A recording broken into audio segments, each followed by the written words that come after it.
시청자 여러분 안녕하십니까? VOA 뉴스투데이 시작합니다. 조 바이든 미국 대통령이 북한의 계속된 탄도미사일을 규탄하며 북한의 추가 도발을 멈추고 협상에 복귀할 것을 촉구했습니다. 바이든 행정부는 필요시 미국의 선제 공격 유지와 동맹국 등에 대한 확장 억지를 강조한 핵태세 보고서를 의회에 제출했습니다. 첫 소식 박형주 기자가 보도합니다.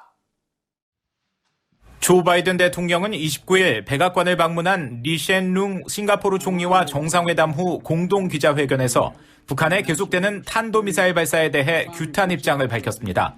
그러면서 두 정상은 북한의 추가 도발을 중단하고 협상에 복귀할 것을 촉구했습니다.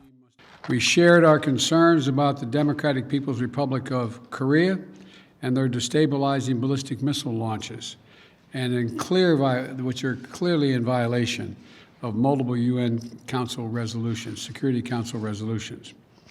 And we both urged North Korea to refrain from further provocations and return to the negotiation table for serious and sustained diplomacy. 두 나라는 공동 성명에서도 북한 문제를 포함시켰습니다. 성명에는 미국과 싱가포르는 세계적인 안보 도전 가운데 공동의 이익을 추구하기 위해 파트너십을 계속 구축하고 있으며 두 정상은 한반도의 완전한 비핵화와 항구적 평화 구축이라는 공동 목표에 대한 공동의 약속을 재확인한다고 밝혔습니다. 이어 두 정상은 북한의 진지하고 지속적인 외교 관여를 촉구하고 유엔 안보리 관련 결의에 대한 완전한 이행의 중요성을 강조했습니다. 바이든 대통령은 이날 두 정상이 인도태평양의 평화와 안정에 대한 광범위한 우려에 대해 논의했다면서 여기에는 중국을 포함한 영내 모든 나라가 자유롭고 열린 인도태평양을 가능하게 하는 원칙을 준수하는 것도 포함됐다고 밝혔습니다. 이런 가운데 바이든 행정부는 미국과 동맹국 등에 대한 핵 억지력을 강조한 핵태세 검토와 미사일 방어 검토 결과를 담은 기밀 보고서를 의회에 제출했습니다. 미국 국방부는 28일 보도자료를 통해 이 같은 사실을 공개하며 핵태세와 관련해 안전하고 효과적인 핵 억지와 강력하고 신뢰할 수 있는 확장 억지 공약 유지는 국방부와 국가의 최우선 순위로 남아있다고 강조했습니다. 특히 핵무기가 존재하는 한 미국 핵무기의 근본적인 역할은 미국과 동맹국, 파트너들에 대한 핵공격을 억제하는 것이라며 미국은 극적인 상황에서만 미국과 동맹국, 파트너들의 핵심 이익을 보호하기 위해 핵무기 사용을 고려할 것이라고 밝혔습니다. 핵 사용을 억지나 반격에만 한정할 수 있다는 일각의 관측과 달리 필요시 선제 공격 가능성 등 미국의 기존 핵 정책을 유지한 것입니다. 국방부는 또 미사일 방어 검토와 관련해 미사일 사용에 대한 적의 자신감을 떨어뜨리고 동맹국을 안심시키며 긴장 고조의 위험을 피하기 위한 군사적 옵션을 제공하는 탄력적인 방어 태세에 대한 필수적 기여를 확인시킨다고 밝혔습니다. VOA 뉴스 박형주입니다. 미국 국방부가 북한 등 적국들의 점증하는 위협에 대비하는 차세대 요격기 등 미사일 방어망 구축을 위한 예산 증액 등이 담긴 새 회계연도 예산안을 공개했습니다. 국방부가 28일 의회에 제출한 2023 회계연도 국방예산은 전년보다 4.1% 증가한 7,730억 달러 규모로 특히 3대 핵전력 현대화 작업을 지원하고 국방 분야 우위를 유지하기 위한 연구 개발 비용에 역대 최대 규모의 예산인 1,301억 달러를 편성했습니다. 북한의 최근 대륙간 탄도미사일 ICBM 시험 재개로 조기 배치 필요성이 거론되고 있는 차세대 요격기와 본토 미사일 방어 향상 등을 위해 전년보다 9억 달러 증액된 26억 달러를 책정했으며 고고도 미사일 방어체계 사드 예산으로 전년보다 50% 감소한 3억 달러, 패트리엇 팩3 미사일 관련 예산으로는 3억 달러 증액된 18억 달러를 편성했습니다. 로이드 오스틴 국방장관은 이날 성명에서 이날 예산은 국방 전략과 이 전략의 중점이 추격하는 도전 과제인 중국에 있다는 것을 반영하고 지속적으로 떠오르는 북한의 위협과 러시아, 이란, 폭력적 극단주의 조직 등 우리가 직면한 위협에 대한 준비 태세와 억지 태세를 유지한다고 강조했습니다. 북한이 지난 2018년 폐쇄했다고 밝힌 풍계리 핵실험장에서 활발한 핵실험 사전 준비 정황이 포착됐다고 후루카와 가스이사 전 유엔 대북제재위원회 전문가 패널 위원이 밝혔습니다.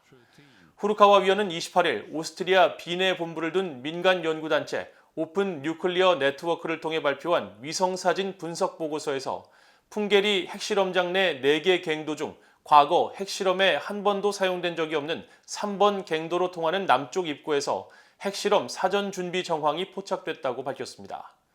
보고서는 남쪽 입구 주변에서 차량 통행과 인원 움직임을 비롯해 철거 건물 부지에 통나무와 흙더미가 쌓여있는 모습이 포착됐다며 이는 갱도 굴착에 통나무를 사용하는 북한의 전례에 비춰볼 때 새 갱도를 굴착하고 있는 정황이라고 분석했습니다.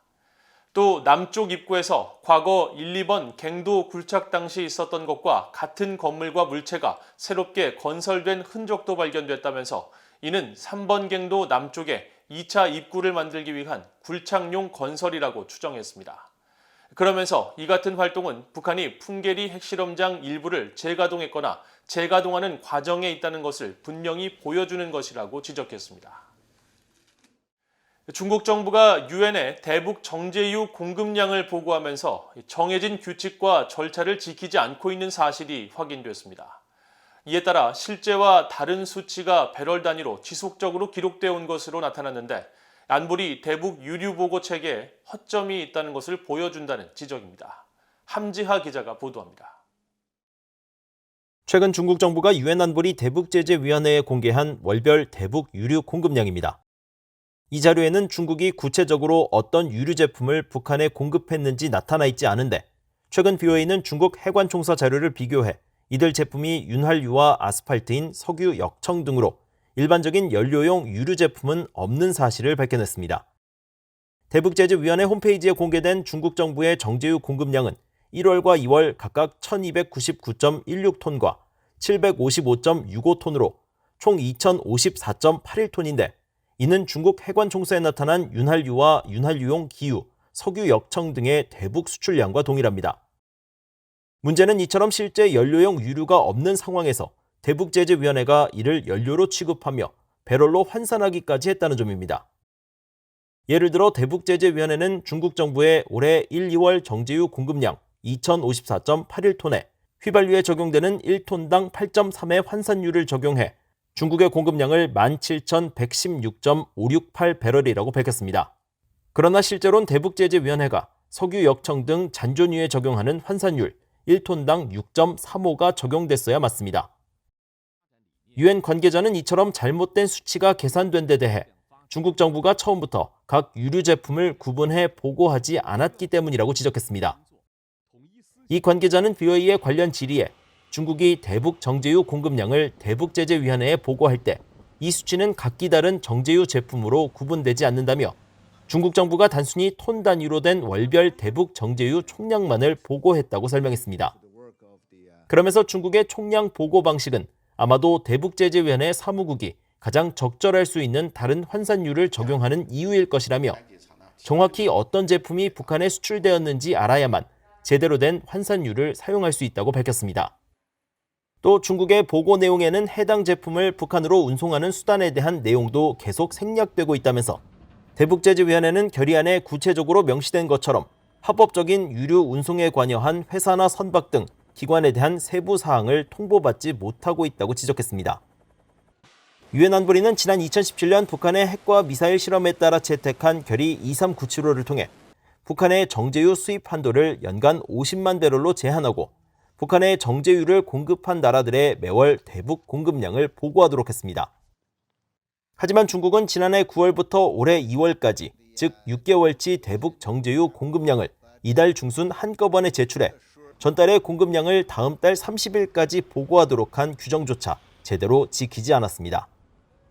BOA 뉴스 함지아입니다. 국제인권단체 국제앰네스티가 북한 당국의 과도한 신종 코로나 바이러스 대응으로 북한 내 인권 상황이 악화됐다고 지적했습니다. 전 세계 160개국 회원과 활동가로 구성된 국제앰네스티는 2021-2022 연례 인권 보고서를 통해 북한 정부의 코로나 대응으로 북한 내 모든 이동의 자유가 없다시피 한 수준으로 위축됐으며 많은 사람들이 당국으로부터 충분한 양의 식량을 지원받지 못한 채 수주 동안 격리되기도 했다고 밝혔습니다. 그러면서 북한 당국의 국경 봉쇄로 북한 내 의약품과 식량 부족 현상은 더욱 심화됐고 이 같은 조치들은 국제 인권 기준에 일치하지 않는다며 신종 코로나 바이러스를 빌미로 자행하고 있는 인권 침해를 즉각 중단해야 한다고 밝혔습니다. 또 국영공장 근로자들의 임금 수준이 현저히 낮은 수준이라며 북한 근로자들이 비공식 부문 등의 영역에서 수입을 얻으려 하며 북한 성분 제도와 관련해서는 여전히 진로 선택의 기회를 얻기 위해서 뇌물과 인맥이 필요하다고 지적했습니다. 2년 전 북한군 총격에 숨진 한국해양수산부 공무원 유족 측이 한국 문재인 정부에 관련 정보 공개를 요구했습니다. 피살 공무원 이모 씨의 형 이래진 씨는 29일 BOA에 법률 대리 변호사를 통해 청와대 게시판에 청와대 항소 취하 및 대통령 지정 반대 청원의 글을 올렸다고 밝혔습니다. 법률 대리인인 김기훈 변호사는 임기 40여일을 앞두고 문재인 대통령이 국민의 안전과 인권을 보호하는 모습을 보여야 한다면서 퇴임 시 이 씨 사망 관련 정보를 대통령 기록물로 지정하지 않기를 청원했으며 청와대가 공개를 거부한 정보는 지난해 11월 서울 행정법원이 국가기밀이 아니라고 판단한 만큼 군사기밀을 이유로 취한 항소 결정을 취하할 것도 청원했다고 밝혔습니다. 또 대통령 기록물의 존재 이유는 국정 운영의 투명성과 책임성을 높이기 위한 것인데 유족이 원하는 정보를 대통령 기록물로 지정하는 것은 그 목적에 위배된다고 지적했습니다. 앞서 지난해 11월 한국 법원은 피살 공무원 유족이 청와대와 해양경찰청 등을 상대로 낸 정보공개 청구 소송에서 원고 승소 판결을 내렸지만 청와대는 군사기밀 등의 이유로 항소해 다음 달 27일 서울 고등법원에서 항소심 첫 변론이 진행될 예정입니다. 이상으로 BOA 뉴스투데이를 모두 마칩니다. 시청해주신 여러분 고맙습니다.